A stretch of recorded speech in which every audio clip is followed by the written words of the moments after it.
მოგესალმებით.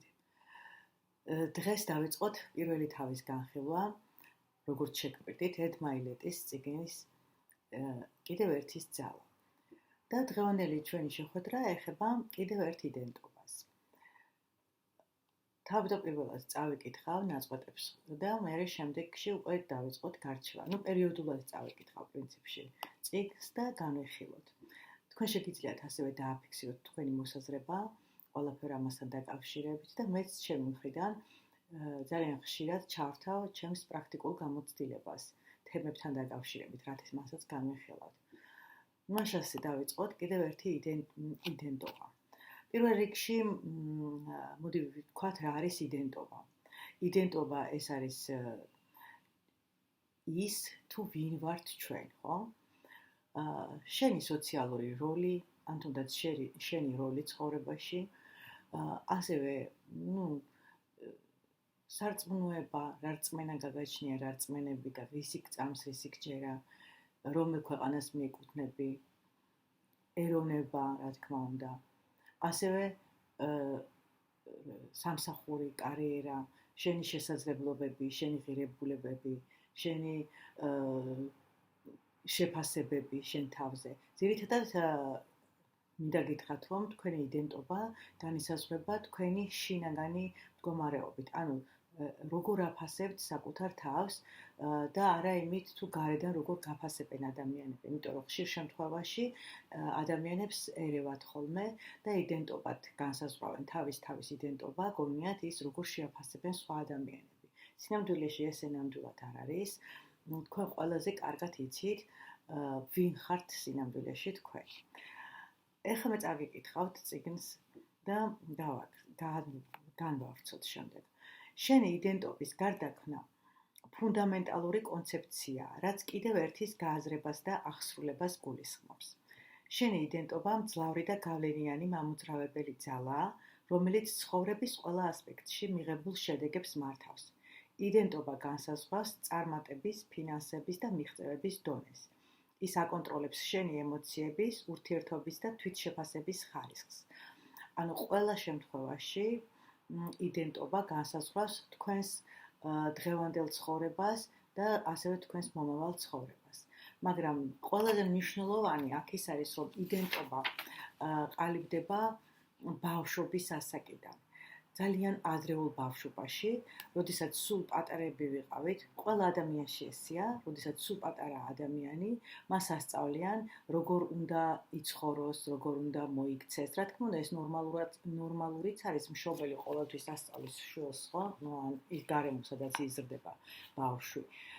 არა აქვს მნიშვნელობა დედა, მამა თუ ბებია იქნება თუ ამასრდელი, ვინც არის, მაშინ ყალიბდება ჩვენი იდენტობა ძირითადად და შემდეგ შეიძლება მისი ფორმულირება, როდესაც უკვე დასრულია ადამიანი. კიდე რა მინდოდა რომ მეთქვა?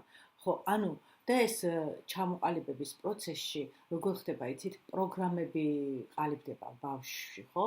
როდესაც ვასწავლით მას, როგორ უნდა მოიქცეს, როგორ უნდა იცხოვროს, რა არის მშობელმა ხო უკეთიც ის ყველა შემთხვევაში რა არის ბავშვისთვის ბრჭყალებში, რა თქმა უნდა, კარგი და საუკეთესო.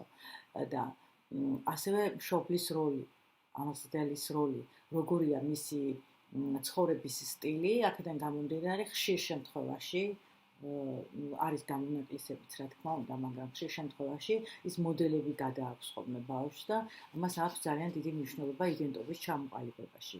გამოდის, რომ ეს არის, აქ არის ესეთი შეკითხვა, ნახე, რიტორიკული ისმის ხო ესეთი კითხვა, დიდი ტვირთი ყოფილა ეს იდენტობა, თუ ჩვენი არ არის და თუ სხვამ შექმნა ჩვენი იდენტობა, მაშინ ჩვენ გამოდის, რომ აი ეს მძიმე ტვირთი უნდა ვატაროთ. მაგრამ საქმე იმაშია, რომ თანდათანობით, როდესაც იზრდება ადამიანი და უკვე გაცნობიერება აქვს, რომ რა უნდა, რა უხარია, რა უყვარს, რა ღირებულება, სარწმუნოება როგორი უნდა რომ აირჩიოს და საერთოდ როგორი ცხოვრებით უნდა იცხოვროს, აქ უკვე თვითონ აქვს ძალიან დიდი როლი თავის იდენტობის ჩამოყალიბებაში. ეხლა აქ აქვს ნახსენები ავტორს თერმოსტატი და ეხლა მინდა ამის შესახებ კი ამბობთ, შენი იდენტობის თერმოსტატის რეგულირება, ესეთი ქვესათაურია. მოკლედ, ეს არის იდენტობის თერმოსტატი და რას გულისხმობს? ჩვენ ვიცით რომ აი ყველას ოჯახში გვეყენია თერმოსტატი, ხო? იმისთვის რომ დავარეგულიროთ ტემპერატურა ოთახში. ანუ თუ არ აქვს ჩვენ თერმოსტატს თუ დავარეგულირებთ სიტყვაზე 25 გრადუსზე, არ აქვს მნიშვნელობა გარეთ როგორი ამინდი იქნება, ცივა, -10 გრადუსია თუ ცხელა და 40 გრადუსია, ჩვენს ოთახში, სახლში ყოველთვის იქნება შენარჩუნებული ის ტემპერატურა, რომელსაც დავარეგულირებთ ჩვენი თერმოსტატი. ასევე აკეთებს შედარებას და ამბობს, რომ ჩვენ გვაქვს ყველას ჩვენი შინაგანი თერმოსტატი, რომლის დარეგულირებაც ჩვენ ხელშია და რომელიც არ იქნება დამოკიდებული გარე ფაქტორებზე. ანუ ასე უნდა შევქმნათ ჩვენი იდენტობა, ისე უნდა შევქმნათ ჩვენი იდენტობა, რომ არ იყოს დამოკიდებული გარე ფაქტორებზე. აი ძალიან მარტივად რომ გითხრათ, რას ნიშნავს ეს, ხო? გარდა როცა გეუბნებიან, რომ წარმატებული ხარ, ან გეუბნებიან, რომ უირა კარგად გამოგდის, ან რა ლამაზი ხარ და შენ მასზე ხარ დამოკიდებული და ამ დროს შენი თვითშეფასება იზრდება, ან გეტყვიან რომ პირიქით ხო არ არის ეს არ გამოგდის ეს შენი საქმე არ არის და ამ დროს შენ იცი ზუსტად რომ ის საქმე მოგწონს რომელსაც აკეთებ და არა შენ ეს არ გამოგივა, მაშინ ხდება ისე რომ შენი თვითშეფასება დაიწევს დაბლა და ეს ნიშნავს იმას რომ შენ არ ხარ დამოკიდებული გარე ფაქტორებზე, შენ არ გაქვს შენი თერმოსტატი დარეგულირებული შინაგანი და ასევე მინდა გითხრათ, რომ არ გაქვთ თვითშეფასების განსჯის უნარი. თქვენი საკუთარი თვითშეფასება არ არის თავდაჯერებულობაც გაკლიათ ამასთანავე და თვითშეფასებაც არაადეკვატური, არ არის ნორმალური.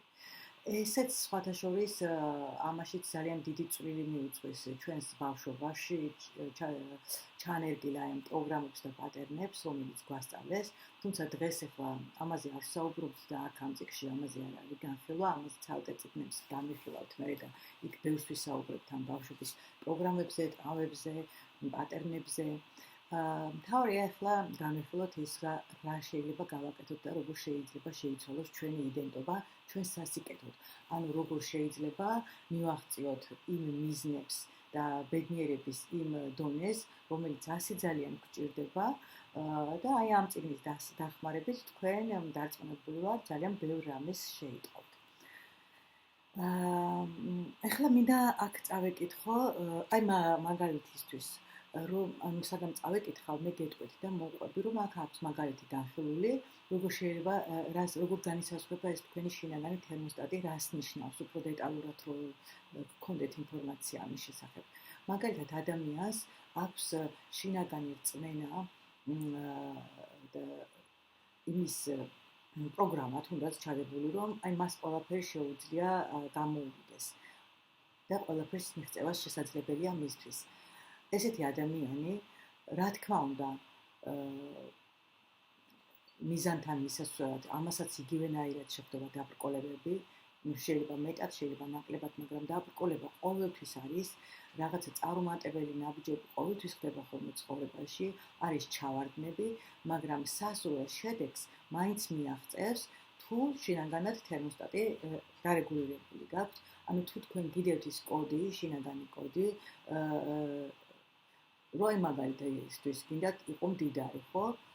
ეს უნდა გქონდეს შინაგანად. წინააღმდეგ შემთხვევაში რაც არ უნდა იწვალო, რაც არ უნდა იშრომო, ან რაც უნდა სულ რომ მოიგო ლოტარიაში ეს მილიონი, მაინც ვერ იქნები, ვერ შეინარჩუნებს ადამიანი ამ ვერც ფინანსებს, ვერც თანხას და ვერც იმ სტატუსებს, თუნდაც რაც მასში შინაგანად არდებს. ანუ მასში თერმოსტატი არ არის სწორად დარეგულირებული, ასე გვეუბნება ავტორი. და მართალიც არის, ხო? ახლა ძალიან ბევრს გსმენიათ ალბათ იმის შესახებ, რომ ადამიანები იგებენ ლოტარიაში დიდ თანხას და იმის მაგივრად, რომ ამ თანხით ისარგებლონ და შეინარჩუნონ, თუნდაც მილიონი მოუგიათ, ინტერნეტში დევს ამის შესახებ ინფორმაციები და შეგიძლიათ მოიციოთ, მილიონიც მოუგიათ, მაგრამ ისინი ძალიან მალე 1 წელიწადში და 2 წელიწადში ან კიდევ უფრო ადრე გაკოტრებულან კიდეც და პირიქით ცუდი შედეგებიც მოუტანიათ მათთვის აი ამ ხელა შემოსავალს, იმიტომ რომ მათში არ დევს ეს კოდი. მათში არ არის შინაგანად აი ეს თერმოსტატი სწორად დაყენებული. ახლა როგორ უნდა თუნდაც წონის მაგალითი ავიღოთ. ადამიანი შეუძლია დაიგოს წონაში გააკეთოს ფიზიკური ვარჯიშები, როდესაც წონის დაკლება უნდა ადამიანს, ხო? ფიზიკური ვარჯიშები, დიეტები, ყველაფერი ცადოს, შეძლოს დაიგროს წონაში, მაგრამ გარკვეული დროის შემდეგ ისევ აინაზღაურებს ამ წონას, თუ მასში შინაგანად არ არის ეს დამუშავებული. აქაც რა თქმა უნდა ფსიქოლოგიური მომენტია და ყველაფერი ფსიქოლოგიაა. ფსიქიკასთან არის კავშირში. ეხლა აქ რაზე ალაპარაკე? კი ბატონო, ანუ იდენტობაზე ვისაუბრეთ, რომ შენი იდენტობა განსაზღვრავს ასევე შენს თვითშეფასებას, ამასაც შევეხეთ და ეხლა მინდა გითხრათ, რომ აქ აქვს მოყვანილი ტრილოგია, რომელიც განსაზღვრავს თქვენს იდენტობას და რომლის დახმარებითაც შეგიძლიათ თქვენი იდენტობის შეცვლა. და ეს არის პირველ რიგში რწმენა, მერე განზრახვა და მესამე ეს არის კავშირები. და ეხლა განვიხილოთ, რამდენად მნიშვნელოვანია ეს სამი ფაქტორი ჩვენი იდენტობის, ახალი იდენტობის შექმნაში და ჩამოყალიბებაში და ასევე მასზე არის რა თქმა უნდა მიბმული საკუთარი თვითშეფასება და თავდაჯერებულობის შეგრძნება, რაც ძალიან მნიშვნელოვანია იმისთვის, რომ სასურველ შედეგებს მივაღწიოთ. კარგით. გადავიდეთ რწმენაზე და აქ აქვს მოყვანილი მაგალითი. მათი სახარების მიხედვით, ჭეშმარიტად გეუბნებით თქვენ, დოგვის მარცვლისოდენ რწმენას რომ გქონდეთ და უთხრათ ამ თას, აქედან იქით გადაიწიო, ეს მოხდება, ერთი წამით, გადადიო, იქ გადავა და არაფერი იქნება თქვენთვის შეუძლებელი. რწმენა არის ძალიან დიდი ძალა და ის ვრცელდება შენი თერმოსტატის გადაადგილებაზეც, შენი იდენტობის ახალ ადგილას გადაყვანაზე. ჩემი რწმენა ასეთია, თვითონ ავტორის რწმენაზე აქვს საუბარი. მჯერა რომ ამ ქვეყნად ყველაზე უჩვეულო დნმ-ით გავჩნდი, ღმერთის დნმ-ით. და ეს ძალიან მომწონს ეს ფრაზა და აი ზუსტად ეხმაურება ჩემს პრინციპსაც, ხო? მე ყოველთვის რატომღაც ბავშვობიდან მჯეროდა, რომ აი ღმერთის დნმ-ით ვართ გაჩენილები და ზოგადად ადამიანები ესი არიან შექმნილები, ხო? ვისაც სჯერავს და ვინც სარწმუნოება. არ აქვს მნიშვნელობა, რომელი სარწმუნოების ადამიანი ხარ. შეიძლება იყოს ადამიანი ქრისტიანი, მუსულმანი, ბუდისტი, ყველას მაინც თავისი რწმენა აქვს შინაგანი და აი თვითონ ავტორი გვეუბნება, რომ მე მჯერა რომ ღმერთის დნმ-ით გავჩნდი. ისიც მჯერა რომ ღმერთმა იმიტომ კი არ შემქმნა თავის ხატად და მსგავსად, რომ 25 გრადუსზე დაყენებული თერმოსტატით მეცხოვრა. მე და შენ ჩვენმა ღმერთებმა იმისთვის გაგვაჩინეს, რომ ვიცხოვროთ სრულფასოვანი ცხოვრებით. 40 გრადუსზე დაყენებული თერმოსტატით. ეხლა რა თქმა უნდა ეს გრადუსები და ციფრები სიმბოლურად არის მოყვანილი. ანუ თუ თქვენ გჭირდებათ 40 იმისთვის, რომ თქვენს მიზანს მიაღწიოთ 40 გრადუსზე ყოფნა, მაშინ თერმოსტატი უნდა დავარეგულიროთ 40 გრადუსზე და თუ იქნება თერმოსტატი 25 გრადუსზე, არავითარ შემთხვევაში ვერ მიაღწევ იმ სასურველს, სულ აი არ ვიცი რაც კიდე ის გააკეთო. საკუთარი თავის შეცვლის ერთ-ერთი გასაღები და ძალიან მნიშვნელოვანი ავტორი გვეუბნება, რომ მიეცით რწმენას მთების გადაადგილების უფლება შენი ცხოვრების ყველა სფეროში.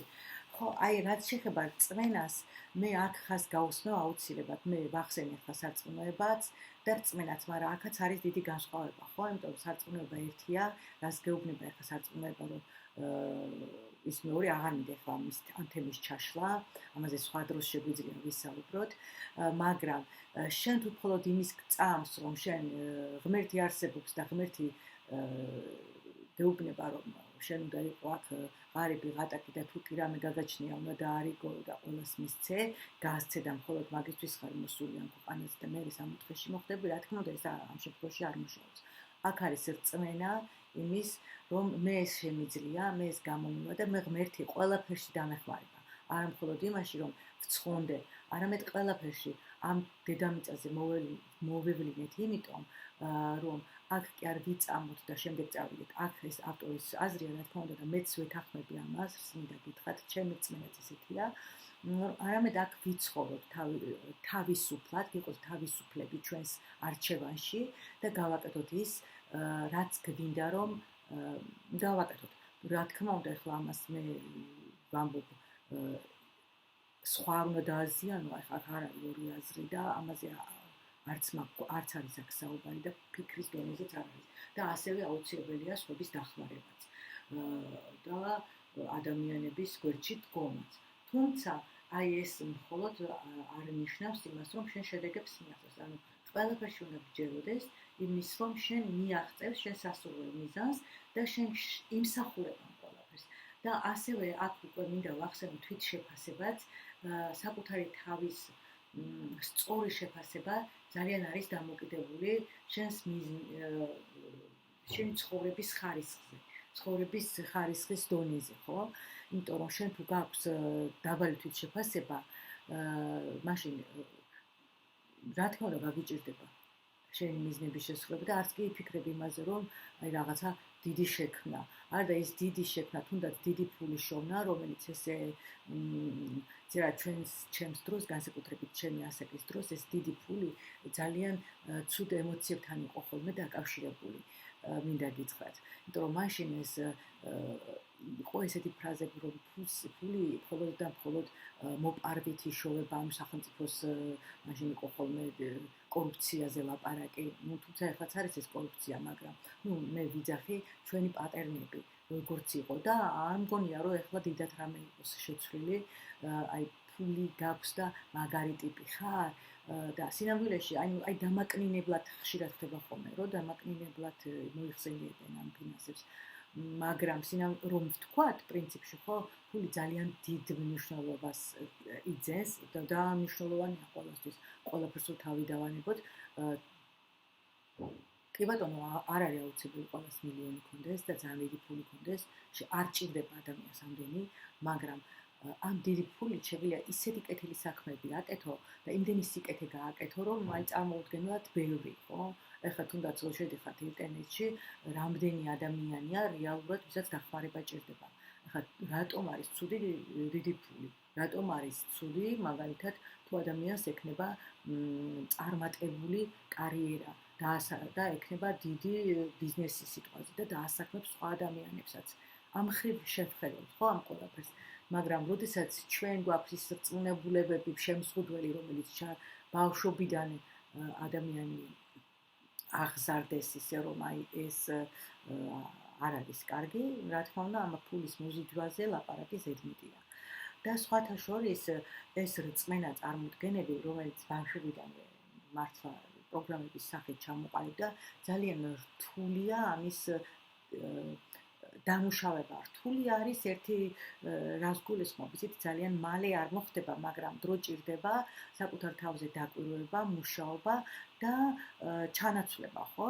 რაღაცა პრაქტიკებიც არსებობს ამისთვის, NLP მაგალითად გაგიგიათ, ხო, რომ შეგიძლიათ აი ეს ცუდი და ისეთი წუნებულებები ჩაანაცვლოთ ახლით და ახალი უნარჩვევები გამოიმუშაოს ადამიანმა. ეხლა მე ფაქტიურად გადავედი უფრო ხმას შევედი აქამდენი არ წერია, იმიტომ რომ გავაგრძელებ წიგნის წაკითხვას და დღეს ეს წიგნი მინდა განვიხილოთ. თუმცა ჩემი ეს ჩანაწერები ამ თემებთან დაკავშირებით შეგიძლიათ ჩემ გვერდზეც ნახოთ. პერსონალური გარდაქმნების გვერდი არის Facebook-ში და დაემატოთ იმ გვერდს და იქაც ძალიან ბევრი ვიდეოა, ვიდეო ჩანაწერია, რომელიც დარწმუნებულად დაგაინტერესებთ. ხო, ამ რაც შეეხება რწმენას, უკვე გავიგეთ, რომ საკუთარი თავის შეცვლის ერთ-ერთი გასაღები მიეცი რწმენა მთების გადაადგილების უფლება და შენი ცხოვრების ყველა სფეროში შეგიძლია ცვლილებები მოახდინო. ეხლა მეორე და ძალიან მნიშვნელოვანი ეს არის განზრახვა. ანუ განზრახვები, რა განზრახვით გინდა რომ მიაღწიო ამა თუ იმ შედეგს, ხო? რა არის შენი განზრახვა იმისთვის, რომ ხო ვიზახეთ ჩვენ რომ გვინდა ბედნიერი ცხოვრება, ამ წიგნის ძირითადი არსიც ხო ის არის, რომ ეს არის წიგნი, რომელიც არის ბედნიერების, აგერ განახებთ ამ წიგნს კიდევ ერთხელ, ბედნიერების და წარმატების შეუცვლელი გზამკვლევი. ანუ ჩვენ ვინც უსმენთ ამ წიგნს, ვინც ვკითხულობთ, ჩვენ გვინდა ბედნიერებას და წარმატებებს მივაღწიოთ. და რისთვის არის ეს წარმატება თქვენთვის მნიშვნელოვანი? მე გირჩევთ, რომ ჩამოწეროთ ეს ყველაფერი და დააკონკრეტოთ კიდეც, თუმცა შემდეგ თავებში უკვე მიზნის დაკონკრეტებებიც აქვს მოცემული. ძალიან ბევრი საინტერესო მასალაა და მიზნებზეც იქნება საუბარი, როგორ უნდა გავაკეთოთ ეს ყველაფერი და დარჩით ჩვენთან ერთად ამ წიგნის განხილვის დროს. ბევრ საინტერესო ინფორმაციას იპოვნით თქვენთვის და თუ ამას პრაქტიკულადაც განახორციელებთ, რა თქმა უნდა, შედეგებიც არ დააყოვნებს და მყისიერად თუ არა, ყოველ შემთხვევაში რაღაცა ეტაპობრივად მაინც დადგება.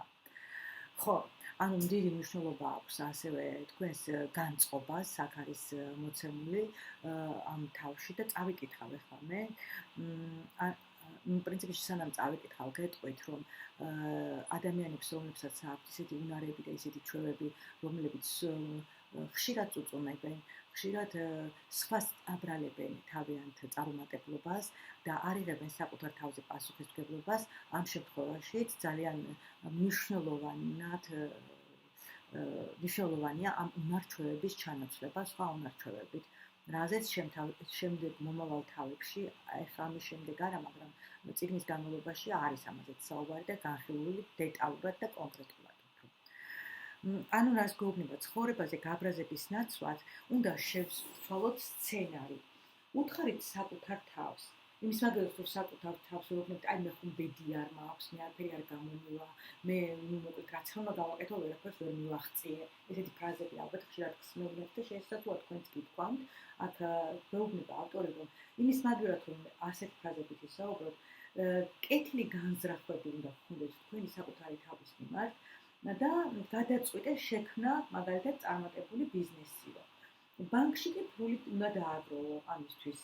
ხო, მოქმედებები ძალიან მნიშვნელოვანი, ხა მარტო გადაწყვეტილების მიღება თავში და რაღაცაზე ფიქრი არანაირ შედეგს არ იძლევა, ეს ახლა არ ახალია და ყველა მის სამის შესახებ. მნიშვნელოვანია როგორი იქნება თქვენი ქმედებები ამის შემდეგ და რომ აპირებ გულისხმიერი იყო გარშემო მყოფითათვის და რომ თავადაც იმსახურებს სიყვარულითა და ყურადღებით სავსე ურთიერთობებს. ანუ აი ესეთი განზრახვით უნდა დავისახოთ ჩვენი მიზანი, რომ გვინდა რომ კეთილი, გულისხმიერი ვიყოთ სხვებისთვისაც, სხვებსაც დავეხმაროთ, საკუთარ თავსაც შევქმნათ კარგი პირობები, რატომაც არა, ხო? აი ესეთი უნდა იყოს განზრახვა. და მესამე ძალიან მნიშვნელოვანი, ასევე ამ ტრილოგიაში აქვს გაერთიანებული ავტორს, ეს გახავთ კავშირები, ანუ ურთიერთობები ადამიანებთან. და მე საკუთარი გამოცდილებიდან გეტყვით, რომ ეს შეიძლება ზოგს არ მოეწონოს ამ ეს რომ კავშირები როგორ შეიძლება შეცვალო, კავშირების შეცვლაზე, ანუ ურთიერთობის დამყარება ისეთ ადამიანებთან, ვისაც თავისი შინაგანი თერმოსტატი სწორედ იმ 40 გრადუსი აქვს დაყენებული, ანუ სასულო შედეგზე აქვს დაყენებული, რომელიც უკვე ხელს უწყობს წარმატების მიღწევაში და ბედნიერი ცხოვრების მიღწევაში. მაგრამ შეიძლება არ მოგეწონათ ახლა თქვათ რომ აი ამ ადამიანებს რა უყოთ ვისაც არა აქვს დაყენებული. რა თქმა უნდა ეს ადამიანებიც შეგიძლიათ თქვენს გარშემო დარჩნენ და აუცილებელიც არის თქვენ აქ ბალანსის კანონიც არ უნდა დაერქვას, ახლა კარგია კი კარგი მდიდარ მეგობრებთან ურთიერთობა, ფულიან მეგობრებთან, წარმატებულებთან, კარიერა ვისაც განვითარებული აქვს. თუმცა აქ ერთი რაღაცა მინდა აუცილებლად აღვნიშნო. მე პირადად ძალიან მიყვარს ადამიანებთან ურთიერთობა, ვინცაც აქვს ჩემზე მეტი ცოდნა, მეტი გამოცდილება, მეტი წარმატება და მეტად არიან განვითარებული. და ეს ძალიან მახარებს მათთან ურთიერთობა, იმიტომ რომ მე მაქვს იმის სურვილი, რომ კიდევ და კიდევ განვითარდე. მიუხედავად ჩემი ასაკისა, სულაც არ არის გვიან სწავლა, არასდროს არ არის გვიან და კიდევ უფრო წინ სულა, რომ მქონდეს ცხოვრებაში.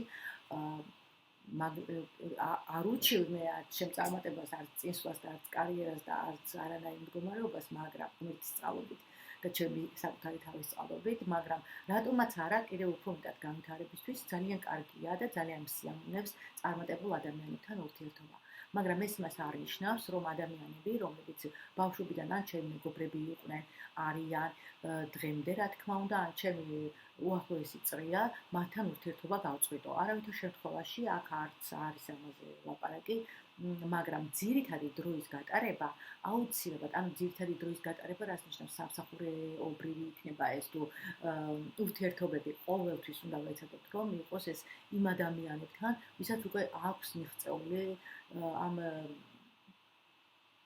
შინაგანი თერმოსტატი, ვისაც ერთსიტყვით დაყენებული აქვს თავის შესაბამის გრადუსზე, ხო?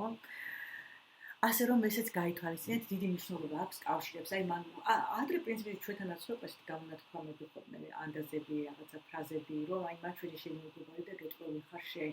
ანუ შენ ხარ ისეთი და დაახლოებით თუ არა ზუსტად თუ არა დაახლოებით მაინც ზუსტად ვერ იქნება ხო ყველა ინდივიდუალურები ვართ მაგრამ დაახლოებით როგორიც არის შენი გარემოცვა და იზიდავ ზუსტად ისეთ ადამიანებს რა როგორიც ხარ შიგნით თუ შენ გსურს განვითარება ყოველთვის დექნება მისწრაფება განვითარებული ადამიანებისკენ თუ შენს სულიერებაზე ზრუნა განვითარება და სულიერება ჩემთვის ძალიან ერთი და იგივეა თითქმის ანუ სულიერება ასევე არ გამორიცხავს იმას რომ სულიერი განვითარებასთან პარალელურად არ გამორიცხავს რომ როდესაც ცხოვრობთ არ დედამიწაზე ამ სამყაროში ჩვენ ფინანსური შესაძლებლობებიც გვჭირდება და ყველაფერი ერთმანეთთან უნდა იყოს ჰარმონიაში და ბალანსში ეს ჩემი აზრია და ავტორიც დაახლოებით იგივეს გვეუბნება ხო და აი ამ ყველაფრის მე გამაერთიანებელი ფაქტორი და ტრილოგიას დაემატება თავდაჯერებულება ან ეს აერთიანებს იმიტომ თუ არ არის ადამიანი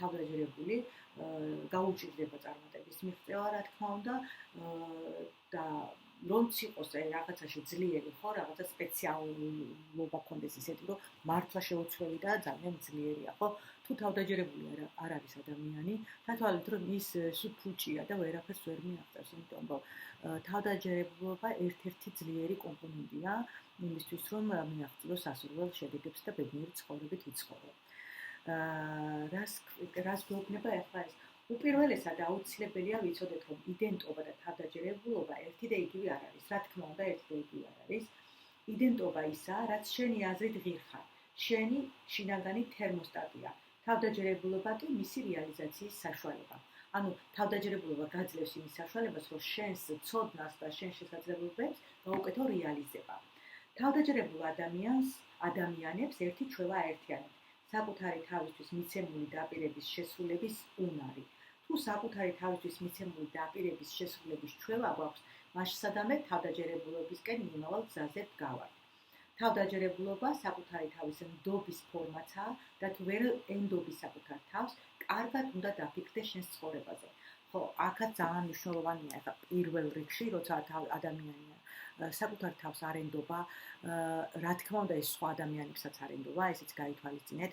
აქ უკვე არა მხოლოდ, აქ უკვე შენი ცხოვრება როგორ არის, ურთიერთობებიც ბუჭდება, აქ არ არის მხოლოდ ხო კარიერაზე არ საუბრობთ ჩვენ და ფულზე, აქ ურთიერთობებიც შედის ამ ყველაფერში და ცხოვრების ნებისმიერ სფეროში, ხო, თუნდაც პარტნიორთან, თუნდაც მეგობრებთან, ან ნათესავებთან, რატომაც არა, ხო, ესენიც უნდა გავეთვალისწინოთ. ხო, სადაც ეჭვია, იქ რა თქმა უნდა ნდობაზე უკვე ზედმეტია საუბარი და ასეთ დროსაც შეუძლებელია მიაღწიოს სასურველ ნიშნულს და მეორე მნიშვნელოვანი მომენტი ის არის რომ თავდაჯერებულობა ყალიბდება შიგნიდან და ვინაიდან ეს შინაგანი ემოცია შეგიძლიათ ის შენ სასარგებლოდ გამოიყენო. მოდი გავიაზროთ ნათქვამი ყველაფერი რაც შენს გარშემოა უმნიშვნელოა იმასთან შედარებით რაც შენშია. შორის ძალიან კარგი გამონათქვამია, ამაზე ჩვენ ბევრი ვისაუბრეთ, წინა წიგნის განხილვის დროსაც იყო, ხო, ეს იდეა, რომ შენშია ყველაფერი, ნუ ეძებთ გარეთ ამ სიამოვნებას, ბედნიერებას გარეთ მივიდეთ, ყველაფერი არის შენში. მხოლოდ თავად შეგიძლია გადაწყვეტო, რამდენად იქნები თავდაჯერებული, როდესაც შიგა შეთანხმებას არ გვევ, მხოლოდ საკუთარ თავს ებრძვი. რას ნიშნავს შიდა შეთანხმება? როდესაც ჩვენ პირობას უყენებთ ჩვენ თავს, აი მაგალითად ძალიან მარტივ მაგალითად რომ მივიყვანო, აი ორშაბათიდან დავიწყებ ამ საქმეს, ან გამოცდა აქვს ადამიანს ჩასაბარებელი და ერთი თვის მერე და აი ამას ახლა მე გავაკეთებ და გადადება შეუძლია. პირობას აძლევს რომ ჩააბარებს და მე იმას ვეღარ აკეთებს. ან შეპირდი შენ თავს ორშაბათიდან დიეტაზე უნდა დავჯდე და ამას ვერ აკეთებ და ესეთი რაღაცები ძალიან ხშირია ხო ჩვენს ცხოვრებაში. არ არის ესე ყველა ესე ვიყოთ ჩვენ თავს ვატყუებთ და თავდაჯერებული როდესაც არის ადამიანი ამითაც შეგიძლიათ განსაზღვროთ თქვენი თავდაჯერებულობის დონე ესეთ რაღაცას არასოდეს არ აკეთებს რა ხდება იცით ძალიან ხშირად ადამიანს უჩნდება თვითსაბოტაჟი და რა არის ეს თვითსაბოტაჟი თავდაჯერებულობის საწინააღმდეგო მხარეა ანუ შეიძლება ეს იყოს უარის თქმა იმაზე არაცნობიერად, თქვენ ცნობიერად უარსებობნები და ეწინააღმდეგები შენს მიზანს, პირობითად ვთქვათ, ხო? შეიძლება პროკრასტინაცია გაჩნდეს, ანუ სიზარმაცე იყოს ჩართული, ან ავადმყოფობა დაემართოს იმ დროს ადამიანს, რომ ავად გახდეს მაგალითად რაღაცა აქ გასაკეთებელი, რაღაცა ტრენინგი აქვს, ჩასაწარებელი ან საათმეა წასასვლელი და მნიშვნელოვანი ხელშეკრულება აქვს დასადები და ამბობ ცუდად გახდა. ეს რა არის? ეს არის ჩვენი შინაგანი წინააღმდეგობის გაწევა, თვითსაბოტაჟი ასეთ ჩვეულებრივი. აქ ეს არ არის გაცნობიერებული, რა თქმა უნდა, გაცნობიერებულად არავინ არ გახდება ცუდად საქმიანი შეხვედრის წინ, მაგრამ გაუცნობიერებლად დააკვირდით, ახლა ვინც მისმის დარწმუნებული ვარ, რომ თქვენ ეს ყველაფერი იცით დაახლოებით და დააკვირდით თქვენ თავს, რა დროს შეიძლება რა მოხდეს. რატომ მაინდა-მაინც იმ დროს აქტივდეს წელი, მაგალითად, მე მქონია ესეთი შემთხვევები ძალიან ხშირად. ადრე სანამ ამ დაკვირვებებს დავიწყებდი, ყოველთვის მეგონა რომ შემთხვევით მოხდა, მაგრამ აი ეს შემთხვევითობა არასოდეს არ არის. ყველაფერი რაც ხდება ძალიან კანონზომიერად ხდება, ან შიგნიდან ხდება, ხო? ან კი რა, შიგნიდან ხდება. ანუ შეიძლება მე ისიც ჩვენ სასიკეთოდ შემოაბრუნო და ალბათ არ იყოს საჭირო რომ წასულიყავი, მაგრამ ასევე აქ ზღვარი უნდა გავაღოთ, უნდა მივხვდეთ არ გვინდოდა ან შიში გქონდა და თავდაჯერებულობა გვაკლდა რომ საქმეზე წასულიყავით და იმიტომ გავხდით ცუდად, ან სიცხე მომცა, ან რაღაცა გაციებული, გავცივდი ან რაღაცა, ან პირიქით, ხო, საჭირო იყო ეს და ისე მოხდა. ამასაც დააკვირდით. თავდაჯერებული ადამიანი ერთი სიტყვით ყოველთვის ენდობა საკუთარ თავს, ენდობა საკუთარ შინაგან შეგრძნებებსაც და დარწმუნებულია თავის შესაძლებლობებში. მაგრამ არიან ადამიანები, რომ თავდაჯერებულობა გონიათ, რომ რაღაცა არიციან და არა მე მაინც გავაკეთებ ამას და გამომივა, ესეც მეორე უკიდურესობაა და ესეც გასათვალისწინებელია. ამ თერმოსტატი დაყენებული აქვს თავდაჯერებულ ადამიანებს ისეთ გრადუსზე, რომელიც წარმატებებს მომიტანს. პირდაპირ გვეუბნება ავტორი. ეხლა ნახეთ გვეუბნება სავარჯიშოს გთავაზობს, რომელიც არის თვითსაბოტაჟისთვის და ეს არის ჩვეულებრივი ტექნიკა. მე ვფიქრობ, რომ ეს აქ არ წერია, რომ ნეიროლინგვისტიკური პროგრამიდან არის, მაგრამ თქვი რომ ესია და წაგიკითხავთ ამ მონაკვეთს. აი სავარჯიშო, რომელსაც თვითსაბოტაჟისგან, გულგატეხილობისა და ეჭვისგან თავის დასაღწევად ვიყენებ. თვითონ ამბობს ავტორი, რომ ამას იყენებს. თვითსაბოტაჟის აზრის გაჩენისთანავე, მთელი ყურადღება მასზე გადამაქვს, კარგად ვიაზრებ მის არსს, შემდეგ ვახდენ მის ვიზუალიზაციას და ვხედავ საკუთარ თავს, რომელიც მას მეხსიერებიდან ამუშლის. ამ აზრის პირველად ჩაწერისა და ამუშლის შემდეგ, მაინც ვხედავ მას. პროცედურას რამდენჯერმე ვიმეორებ, იმდენჯერ, რამდენჯერაც დამჭირდება, სანამ ამ აზრს ვეღარ დავინახავ, რადგან მრავალჯერ ხაზგასმული და გაშავებული იქნება და როდესაც ვეღარ დავინახავ, მასშტაბებად ის განდევნილია ჩემი გონებიდან. ჩემი გონება აღარ ცხოვრობს ამ აზრთან ერთად და ეს აზრი კარგავს თავის შემზღუდველ ძალაუფლებას ჩემზე. ან შენს კიდევ ერთ იდენტობას წარმატებით რომ შეესაბამებოდე, საკუთარ თავს სწორი დაპირება უნდა მისცე. უნდა მოიშორო ყოველივე უარყოფითი და შექმნა გარემო, რომელშიც თავდაჯერებულობა უპირატესობა გახდება და არა კიდევ ერთი საკითხი, რომელსაც გეშინია. ხო, ეს გასაგებია, ალბათ ტექნიკაც გასაგებია, ანუ გამოგაქვს აკვირდები შენს თვითსაბოტაჟს, რა ხდება, რატომ ვარ ესე და წარმოიდგენ მე წარმოსახვას აკეთებ შენი ამ მდგომარეობის, დაინახავ შორიდან თუ მინდა ახლიდან დაინახავ, ან თუ მინდა ხელით ესე დაიჭერეთ და სურათი შექმნით, ან მოძრავი სურათი, სადაც ხედავთ თქვენ თავს ასეთ მდგომარეობაში და ვერ აღწევთ, რა თქმა უნდა, ამ დროს მიზანს და შემდეგ გაგაქვს უკან შორს მიგაქვს ეს სურათი, თუ ახლიდან უყურებთ ამას,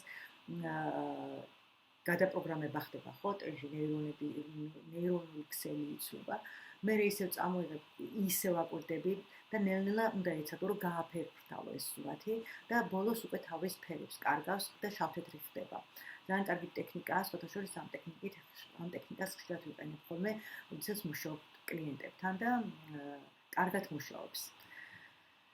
ხო, რა თქმა უნდა, ხა თუ თქვენ შეგიძლიათ გააკეთოთ, თქვენ თვითონ ეცადეთ, თუ არა და შეგიძლიათ დაიხმაროთ ადამიანები, ვინც მუშაობს სხვა ტექნიკებით და რწმენა წარმოდგენების შეცვლა და ახალი რწმენა წარმოდგენებით ჩანაცვლება ეს ერთგვარი სამუშაო აქვს დროს უნარჩვევების გამომუშავება ხდება ახალი უნარჩვევების რომლებიც უკვე თქვენს რესურსებს ამოწევს თქვენი გაუცნობიერებელი რესურსებს და ძალას რომელიც არის თქვენს შიგნით ნიჭებს თუნდაც მოდი ნიჭები დავარქვათ და შემდეგ უფრო შეგიძლიათ თავისუფლად გამოიყენოთ ეს ყველაფერი. ეხლა მოდი მე წავეკითხავ მცდარი წარმოდგენები თავდაჯერებულობასა და იდენტობაზე. რა არის მცდარი? გაიაზრე და უყვაგდე ეს მცდარი წარმოდგენები და მტკიცედ განაგრძობ სხვას ახალი იდენტობის შექმნისკენ. პირველი, მე ის ვარ, რასაც ვფლობ. რა თქმა უნდა, ეს არასწორია და ბევრი ადამიანი ძალიან აიგივებს საკუთარ თავს, თავის ქონებასთან, ცხოვრებასთან, თავის ფულთან, ფინანსებთან და ეს არასწორი მიდგომაა, იმიტომ რომ ერთ დღესაც მაგალითად თუ ეხლა მე ძალიან დიდი კაპიტალს ვფლობ და ამითი მგონია რომ ის ვარ რომ აი მდიდარი ადამიანი ვარ და ესეთი ვარ და ერთ დღეს ამ ყველაფერს დაკარგავ დარჩები ვინ აღარ იქნები შენ ის ვინც ხარ რა თქმა უნდა ის ყოველთვის იქნები ვინც ხარ და აი ამ დროს ვინც იქნები მე მგონი ის უფრო რეალურია ვიდრე ის იფიქრო რომ მე ის ვარ რასაც ჩემი ფინანსები განსაზღვრა რასაც ვფლობ რა ქონების მატარებელიც ვარ ეს არის უსარგებლო მიდგომა თავდაჯერებულობისა და იდენტობის მიმართ. ანუ არც შენი იდენტობა და იდენტობა განსხვავდება. ხო, ახლა მოწეს ადამიანი მდიდარია, რა თქმა უნდა ის მდიდარია და შენი იდენტობაც სიმდიდრესთან არის დაკავშირებული, მაგრამ აბსოლუტურად არ აცდენილია თავდაჯერებულობასთან, იმიტომ თავდაჯერებული შეიძლება საერთოდ არ იყოს ადამიანი მდიდარი, მაგრამ თავის საქმეში იყოს დარწმუნებული და თავდაჯერებული იმაში, რომ მას ეს ყველაფერი გამოუვა. მე ჩემი მიღწევები ვარ. ეს არის საშინელი ხაფანგი, რომელშიც შეიძლება გაება მთელი ცხოვრება დარწმუნებული იყო საკუთარ თავდაჯერებულობასა და იდენტობაში და მუდმივად ჰქონდეს რაღაცის მიღწევის დაუოკებელი მოთხოვნილება. იყავი უფრო ლაღი, შენ ეს ხარ შენ. ანუ არაფერი აი ეს გარედან მოყერებული ხო რაციც უკვე ვისაუბრეთ, გარე ფაქტორები არ განსაზღვრავს შენ. შენ ხარ შენ შიგნით რაც არის ის. და კიდევ ეს ფრაზა, კიდევ რამდენიმე ფრაზა აქვს. მე ის ვარ, რასაც ჩემზე სხვები ამბობენ. არის ესეთი ფრაზებიც და შეგვხვდება. ანუ ამას კი არ ამბობს ადამიანი, მე ის ვარ, რასაც სხვები ამბობენ, მაგრამ ესეთი შეგრძნებებია. ხო ადამიანს არიან ესეთი ადამიანები, მე პირადად ძალიან ბევრი შეხვედრა და ჩემს გარშემოც არიან. ეს რა თქმა უნდა არასწორია, იმიტომ რომ ეხლა თუ აგერ პირდაპირ გადავალთ იმაზე, რომ შენი მდგომარეობა სხვის შეფასებით განსაზღვრო, ან სხვისი დაწერილი გულებით პოსტებზე და სხვისი ლაიქებით, ეს ძალიან დიდი შეცდომაა და თქვენ კარგად მოგიხსენებთ ახლა TikTok-ზე და Instagram-ი იქნებ თუ არ ვიცი ახლა სხვა სოციალურ ქსელებში, მე დიდად ვერ ვიკვირდი ამ სოციალურ ქსელებში, მაგრამ როგორი ადამიანები აგროვებენ ამ არანორმალურად ბევრ ლაიქებს, ხო? აღარ მინდა ახლა დავკონკრეტდე ვიმეზე კი არ მაქვს ახლა კონკრეტულად ვიმეზე, მაგრამ დააკვირდით რითი აგროვებენ ამ ბევრ ლაიქებს და ადამიანები, რომლებიც მართლა გადასარევად და შესანიშნავ ცოდნას გადმოგვცემენ იმისთვის, რომ ჩვენ გამოვიყენოთ, იმათ ნაკლები ლაიქები აქვს ძალიან ბევრად ნაკლები. მივხვდით ხო, რაზეც ვსაუბრობ. ხო, და მე შემდეგი ფრაზა. ყველაფერს ის განსაზღვრავს, თუ როგორ გამოვიყურები. ესეც არასწორი მიდგომაა, რა თქმა უნდა, უამრავი ადამიანი ებმება სილამაზეზე წარმოდგენის მახეში, ანუ როგორი უნდა იყოს მათი აზრით სილამაზე. ეს განსაკუთრებით ქალებს ეხება, თუ გვეუბნება ეს სატელევიზიო გადაცემებში, ხო, არც ის არ ხარ ადამიანი, ხო, როგორ გამოიყურები, ახლა თუ ძალიან ლამაზი ხარ და ძალიან არაჩვეულებრივად გამოიყურები, ის იმას არ ნიშნავს, რომ შიგნითაც იგივე ხარო, ეს პრობლემა ამით მოგანსაზღვრავს თქვენს იდენტობასო და დააყენეთ თერმოსტატ სამდონეზე, აი ეს ყოველდღიურად სილამაზიანი ვიმაღო, თუმცა მე ჩემ მხრიდან დავუმატები, რომ არაფერი იმაში ცუდი, როდესაც ძალიან ლამაზად გამოიყურება ადამიანი. პირიქით, ძალიან სასიამოვნო თვალის მომჭრელია. ანუ მაგრამ აი ფრაზა, რომელსაც ახლა წაგეკითხავთ, აბსოლუტურად მისაღები და ვეთანხმები, ჭეშმარიტი სილამაზე მოდის შიგნიდან, შენი სულიდან, განზრახვებიდან, გაცემის უნარიდან და მთავარია ეს გააკეთო. ასე რომ აი დღეს სულ ეს იყო, მე მგონი ძალიან საკმარისად კარგი გამოვიდა დღევანდელი განხილვა და თემა იყო ძალიან როგორ იცით არ მხოლოდ საინტერესო, არამედ პრაქტიკულად რო გამოიყენებ ისეთი და შემდეგში უკვე მეორე თავი არის მატრიცის განხილვა და დაგემშვიდობებით წარმატებულ დღეს გისურვებთ ან ღამეა თქვენთან წარმშვიდობიან ღამეს გისურვებთ და შევხვდებით აუცილებლად ძალიან მალე უახლოეს დღეებში ძალიან გთხოვთ რომ ვინც უყურებთ გადააზიაროთ ან უფრო სწორად იცით რა არის ეს ალგორითმი როგორც მუშაობს ხო არ უნდა გავიმეორო იმიტომ რომ იძულებული ვარ გავიმეორო რომ ლაიქები დაადოთ ან რაღაც დაწეროთ ან რაღაცა გამოაგზავნოთ თქვენი შეგიძლიათ თქვენი აზრი დააფიქსიროთ ეს არა მხოლოდ ჩემთვის არის ეს ჩემთვის კი არ არის უფრო სწორად ეს უფრო ადამიანებისთვის არის ვინცაც აინტერესებს ესეთი წიგნების განხილვა ვისაც შეიძლება იყოს ძალიან შვება ამ მომენტში ვისაც სჭირდება ამ დროს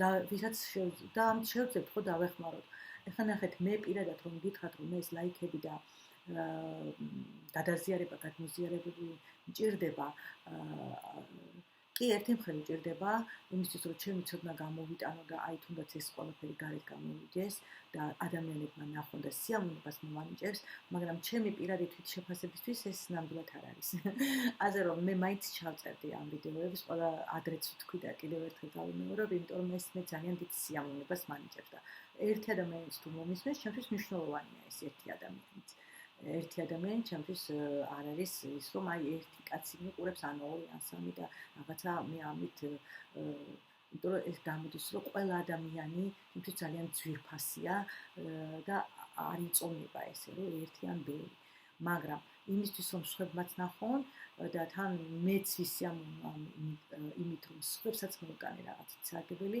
მნიშვნელოვანი იქნება ამ პოსტების გააქტიურება ასე რომ დაგემშვიდობებით წარმატებულ დღეს გისურვებთ